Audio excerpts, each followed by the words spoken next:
যা ঠান্ডা পড়েছে এতে মনে হয় এবার জমে যাব বরফের মতো। যাই হোক, প্রচুর কাঁচা ছিল, কাঁচাগুলোকে মিলে দিয়ে এখন খাচ্ছি পেয়ারাটাকে হালকা নুন দিয়ে মেখেছিলাম।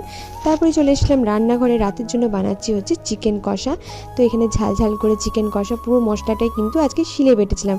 আর শিলে বাটার মশলার যে কী টেস্ট সেটা তো তোমরা ভালো করেই জানো। যাই হোক, চিকেনটাকে ভালো করে কষিয়ে রান্না করলাম। আমার বাপু আবার একটু আলু না দিলে চলে না, মনে হয় যেন কেমন একটা ফ্যাকা ফ্যাকা লাগে, সেটা কষাই হোক বা ঝোলই হোক। এই মাংসের গন্ধ শুনে পাশ থেকে একটা বিড়াল বলে উঠলো, কি দেবো? Thank you. এমন একটা মানুষ আমার হাত ধরেছে যে মানুষটা সবসময় আমার মনের কথাটা বলার আগেই বুঝে যায়। বললাম ফুলটা নিয়ে খুশি তো? আর কুল ফুলটা নিয়েও খুশি, কিন্তু আমার দিনের হসকা ফুটেছে। দেখি এইটুকু তো জীব, খেতে পারবো না।